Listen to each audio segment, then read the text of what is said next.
Hello and welcome back to the Simplifiers podcast, where we take topics in work and in life and simplify them. And friends, we're going to stick over on the life side, as in the non-work side, and talk a little bit about fun.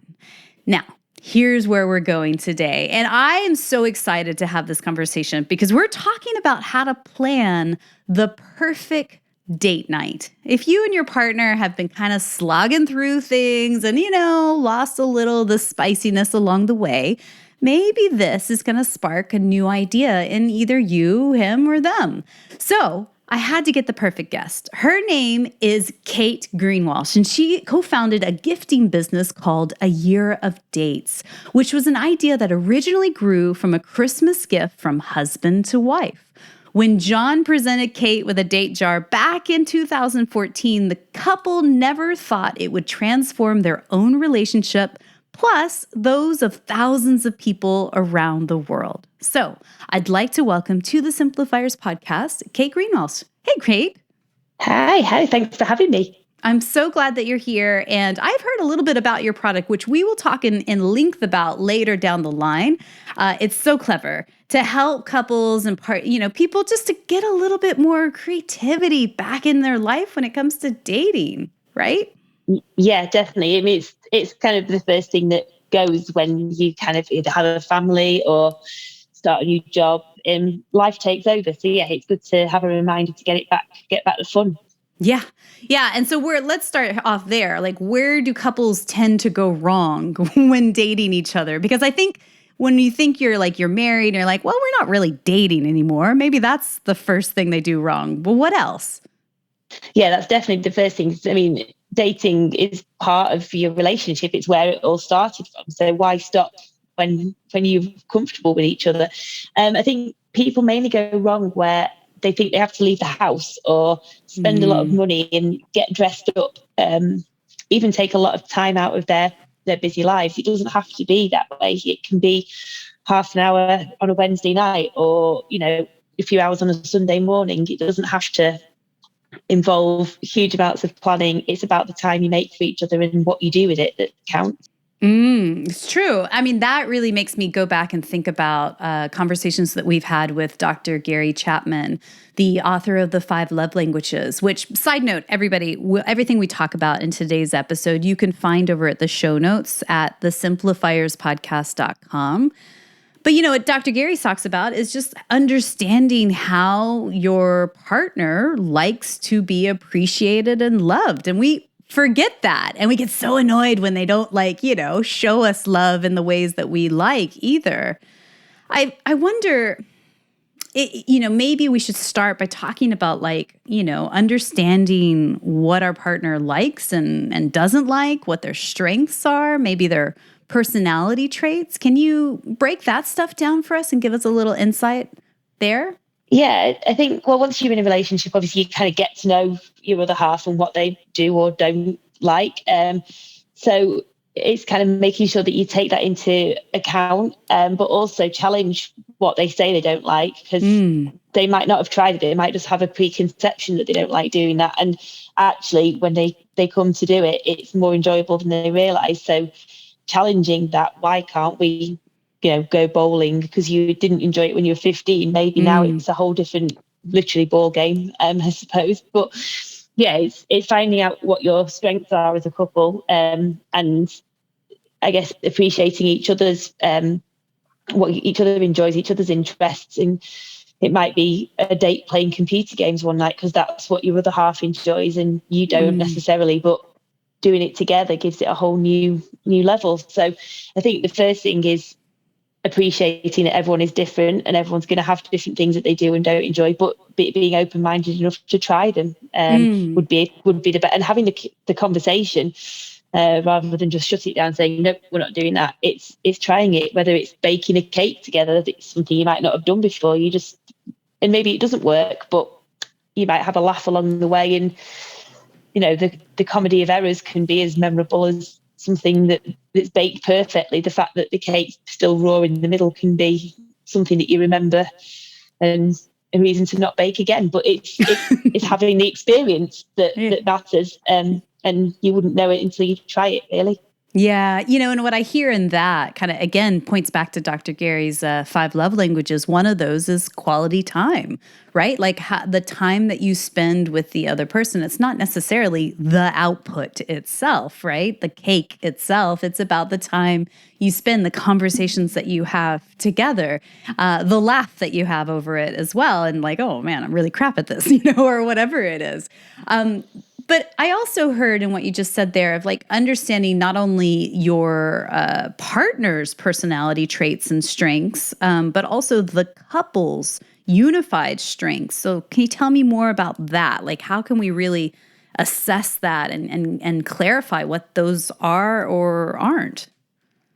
I think, again, that comes all down to communication and having the conversation. It might not be something that you've even talked about before, but the whole kind of part of a relationship that keeps you growing and keeps you together is the communication, the talking, and making that time to have the conversation. So again, it all comes back down to time and quality time with each other, and time where you put your phones down, turn the laptop off, turn the TV off, and actually make the time to have those conversations, because one of you might be feeling that things are going one way and one of you's thinking something completely different. So I think conversation is massively important. And it sounds really obvious, but it's the kind of thing people just assume what their partner's thinking and don't necessarily ask. So really the only way to kind of find out those traits is to talk about them and go from there, really. Yeah, totally. And how did it work for you guys? So your husband made you this date jar way back when, before you had a company. Like, what was in the date jar? I'm curious. Like, how did it work? It works pretty similar to how the products work now. Inside was actually turned out to be, I think, 76 envelopes, because he started writing them, sealing them, putting them in the jar, and then he thought of better ideas, so he added more and kept going, basically. He also had the benefit that he could write our names on them. So one of them, for example, was Kate cooks breakfast in bed for John. Kate cooks a candlelit dinner for John. Apparently, the reciprocal cards are in there, but they are yet to.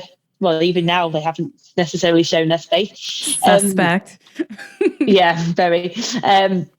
So he kind of came up with all these ideas, things that we maybe already did together, things that we definitely didn't do together.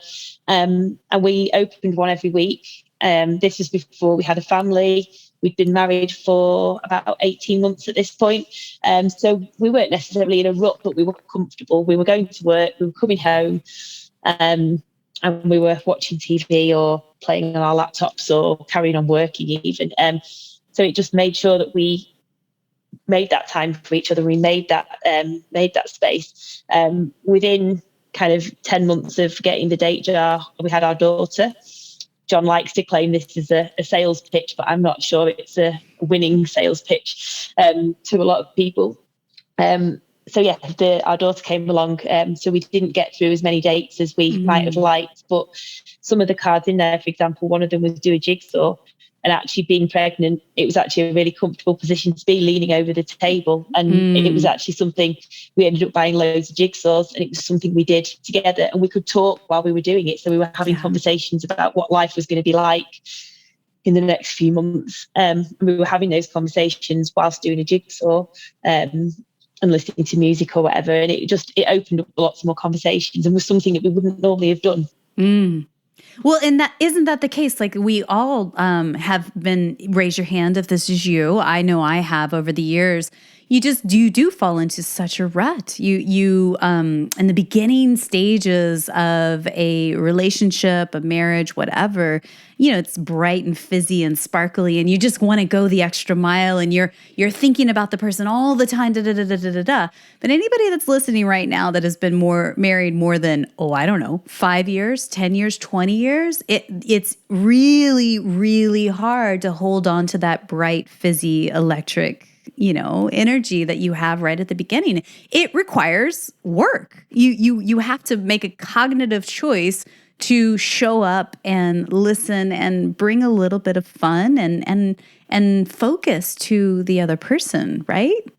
Yeah, definitely. And that fun and that fizz that you had at the beginning is what drew you to each other. So to bring that back and keep that going just reminds you kind of what it was that attracted you to them in the first place and why you're in the relationship, I suppose. So yeah, it's massively important. And a lot of people think, think of it as first dates or kind of people going on Tinder dates and things, but this isn't what this is about. This is something that will appeal to people who are in that relationship and have been for a while, rather than people who are in the early throes of excitement and trying to impress each other, I suppose. Yeah, that's true. That is true because the dynamic is different.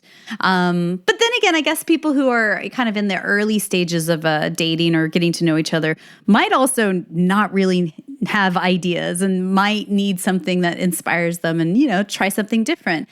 I think what you said at the very beginning is really important. The whole like poo-poo platter of like, oh, I'm not really into this, that I think is an important thing that we want to cover later down in the episode. If you have a partner who's slightly reluctant to these things or cynical or sarcastic, like just put a pin in that. We're going to get there in a bit.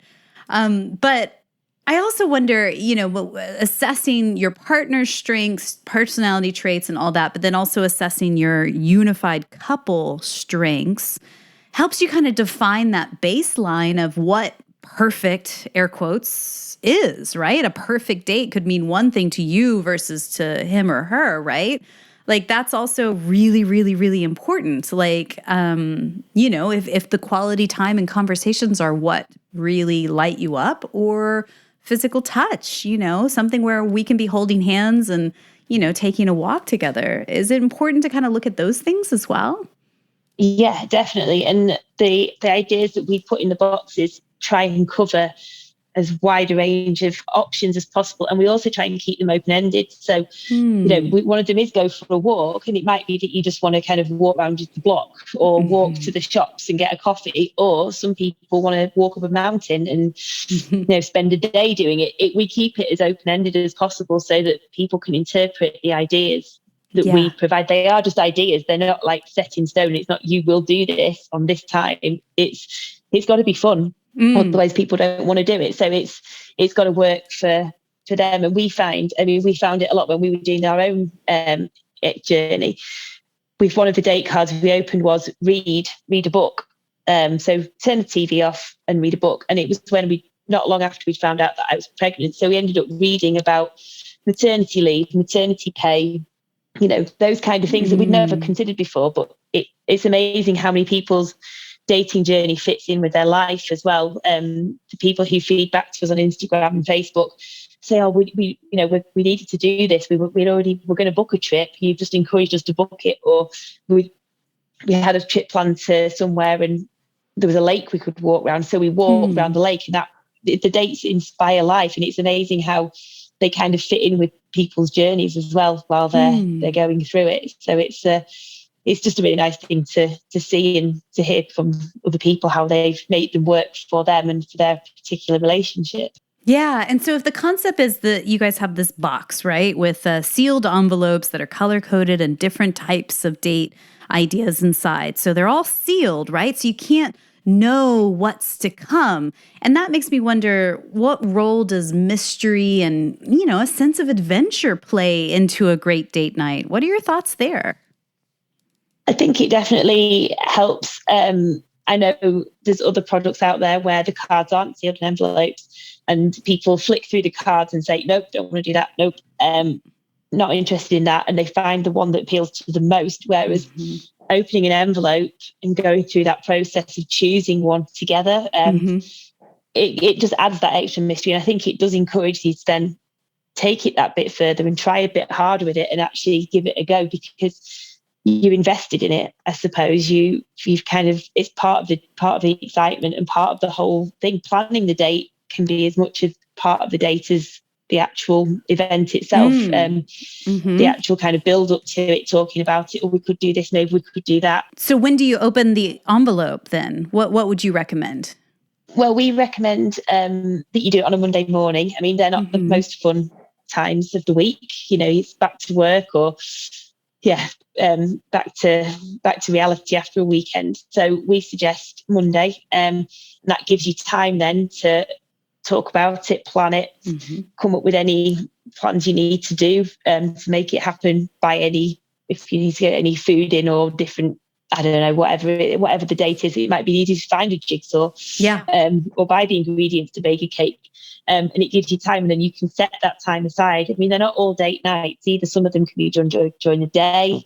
One of them is go for brunch. So, it's about finding that time. It doesn't have to be in the evening. Obviously, if you have children, it's easier to do them at home when the kids are in bed. But it's about making that plan and then saying, right, we're going to do it on Friday. This is what we're doing, and having that time set aside, I suppose, as well. Yeah, as you mentioned earlier, doing talking through it throughout the week. So you open your envelope on Monday, you have your date on Thursday night, let's say, and there's that buildup of anticipation throughout the week that kind of, I don't know, makes it fun, right? It's just the adventure kind of, I'm getting really excited. That's a day away from whenever we're going to do, right? Yeah, definitely. And that all helps as well. That all helps with like you say, the build up, the excitement, and just generally just the feeling of wanting to do it and wanting to have that time together. I mean, a lot of our dates as well don't involve leaving the house. So you don't have to go out. If you have got children, you can get them to bed and make that time, even if you've got your pajamas on, or, you can pour a glass of wine or make a cup of tea, whatever is suitable for that night, and make that time on a Monday night, on a Tuesday night, once the kids are in bed. It's not about leaving the house necessarily. It's just about making that time and the build up. Yeah. And so tell me more about the color-coded system. Like what's the strategy or thought behind that? I've actually got one next to me here just to help. So this is one of our boxes. It's a personalised one. And then inside it, you get the envelopes. So you get a little colour-coded key as well that comes with it. So blue is something you can do at home. Yellow is a night out. Green is a day out. And then there are 7 orange envelopes, which mean a surprise. So they're a bit more wild card. So they might need a little bit more planning, but it's just that little extra, again, a little bit of element of surprise to keep things exciting. And the largest category in there is staying at home. I think there's 19 of them that you can do at home. Yeah. And obviously with a day out, if you want to take the kids along, then there's no kind of rules. Like I say, the only rule is that you're enjoying it. If there was rules, it wouldn't be fun. Yeah, it's clever to color code in that essence of sort of, looking at your week ahead, because every week's completely different. I don't know. For me, it certainly is. I do have certain routines with certain things. It's like, oh gosh, So I think what I hear in that is that you don't want to get to a place where you're pulling an envelope on a Monday and you're going, how am I going to squeeze this into my crazy busy life? It's just the opposite experience of like, this is going to be fun. And this is a little bit outside of my comfort zone, but it's okay because we're doing it together. Like that kind of thing, right? Yeah, definitely. And it could be that, towards the end of the month where you're waiting for payday to come in, you've not got the budget to go out for a big date. So you can pick a blue envelope, but then after payday, you might suddenly realise that you've got a babysitter booked. So pick a yellow envelope and make it more of a night out. So yeah, it's just to help. I mean, other people work shifts. If you're doctors, fire, working in the fire brigade or police, people work shifts, so they can't always plan it. You might have a day out on a Wednesday when you both happen to be off together. So it works for a lot of different situations as well, rather than just parents as well. It kind of works for a lot of people, we find. Cool. So let's break down a few ideas, like practical 3 or 4 date night ideas that could really spark fun or romance, or maybe just give people that are listening something refreshingly different that helps create that like deeper connection with their partner. So for me, the one I always go to when I get asked this question, the first one I always go to is watch the sunset. It's just such a simple thing to do. It might be that you can't do it from your house, but you probably don't have to go too far to be able to sit. Obviously, depending on the time of year, it can vary in time.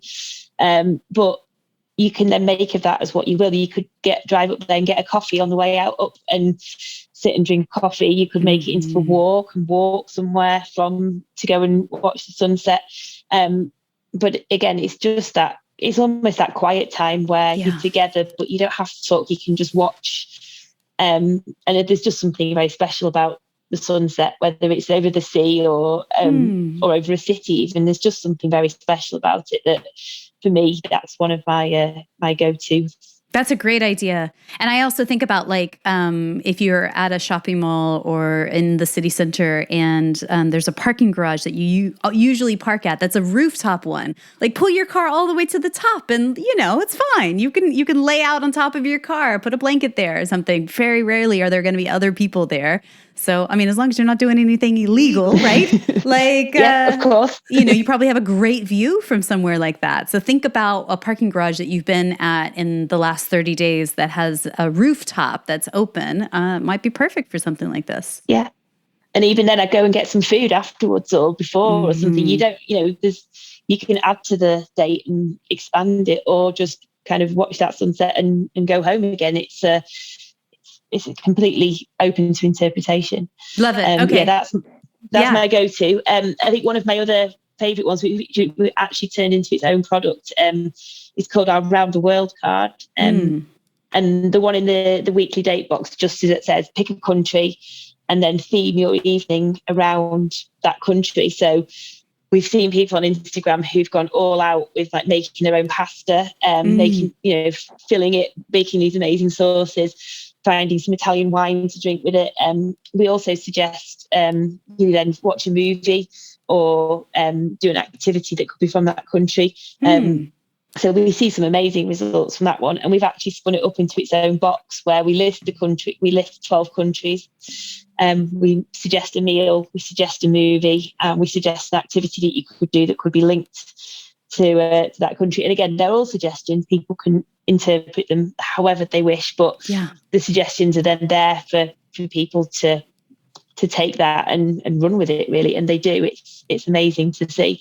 So that's a nice easy one as well that you can do at home. A little bit of planning, or you can even order a takeaway from that particular cuisine. You don't have to cook it yourself. It might be something that you've not tried before, or it might even be memories of a holiday that you went on that you can relive a little bit at home. There's just so many options with it that you can. That was particularly popular during COVID as well, because obviously people couldn't travel, so it was giving people that chance to kind of escape a little bit and reminisce, maybe. I love that idea. And it also makes me kind of think, so many recipes you can find online right now. So if you, I don't know, want to learn how to make guacamole or something like that, you could probably find that recipe online very, very easily, and just have a go at it, and that be part of a themed around the world kind of night. That's fun. Cool. All right. Give me another idea. One of the others, which we enjoy personally, is make a playlist together. So you can go back through your whole relationship and pick songs, and it just leads to a lot of conversation, because you go, oh yeah, that song, it reminds me of being here, or when we went on this trip, or when we were with these friends. And songs just evoke so many emotions and memories that then putting this playlist together, you can then use it again. Again, we've had people who've picked that card when they were going on a road trip, and then they've made the playlist and listened to it on the road trip, or other couples who are planning a wedding, and it ends up being the playlist that they play at during the quiet parts of the ceremony, like after the ceremony and things in the background. So again, it just is so personal to the couple, but also so readily available and easy to create that you don't have to have anything special to be able to do it. And again, it's just something you can revisit and put on during, when you're doing your jigsaw the week after. You can put the playlist on and smile, basically, and remember. That's a great idea. And, that makes me think kind of logistics. How do you do that, actually? So if one of you has a subscription to, say, Apple Music or Spotify or whatever, you just pass the cell phone from one person to the other. Like, you add a song, okay, then you add a song, and then you add a song. And then, after you've got, 10, 20 songs on there, then you guys can work collaboratively to reorder. Like, this Pearl Jam song goes way better before this Coldplay song, or whatever it is, and I think that would be really fun. I've never made a playlist with somebody else collaboratively. I've always done that as a solo exercise. So that's a nice challenge. Yeah, I think that's part of the fun, and it might be you kind of start off thinking, oh, well, what songs have we got? But I think as you find one song, it'll spin off a memory to another song, which will spin off a memory to a different holiday or trip or something. There's just so many memories there to relive.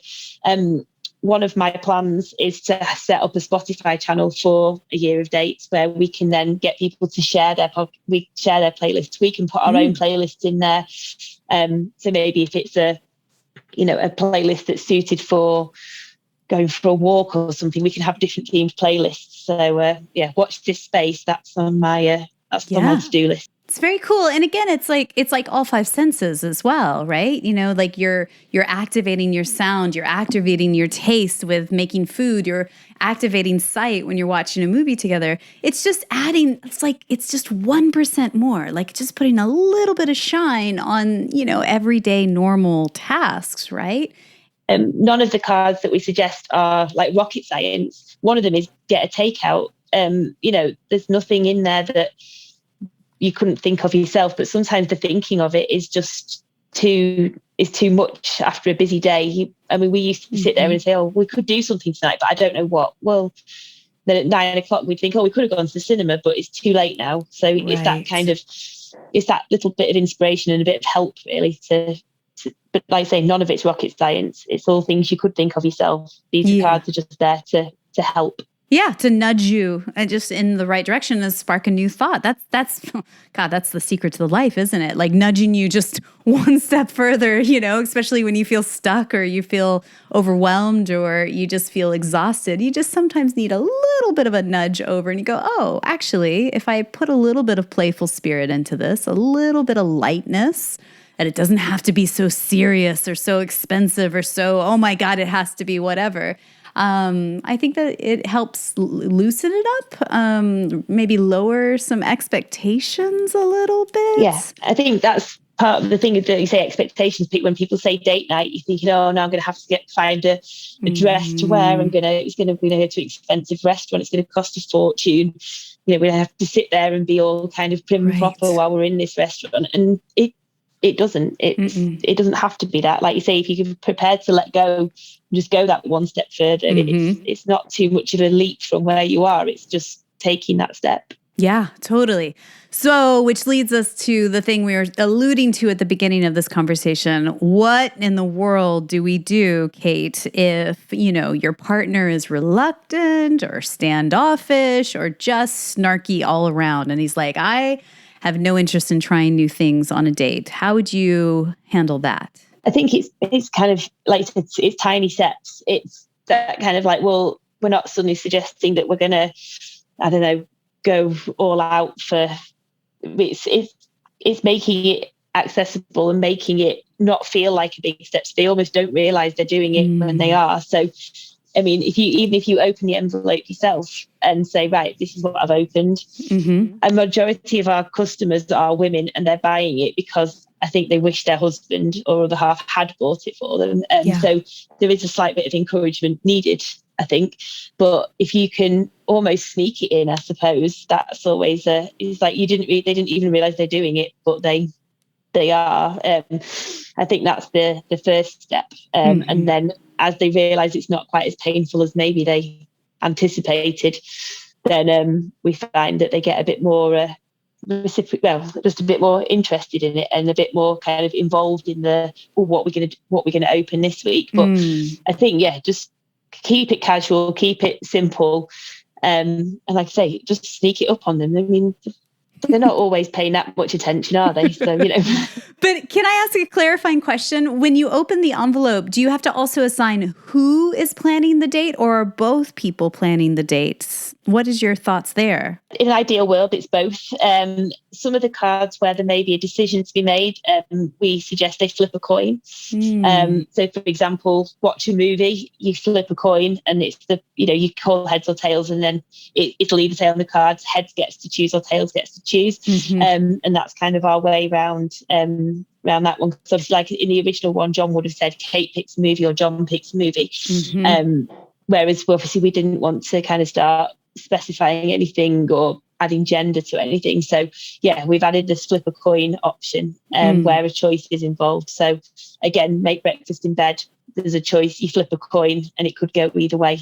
Yes. And also, again, I heard in what you said there, when it's simple, then there's room to explore. And if somebody's really standoffish or really hesitant, he or she, they can really create, take ownership and create to their comfort level. And as you said, that baby steps of building confidence slowly over time of like, oh, actually, I am a pretty darn good date planner.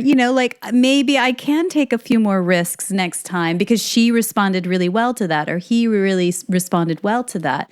And, I think it's a dance, right? You two come together, because you do like each other, right?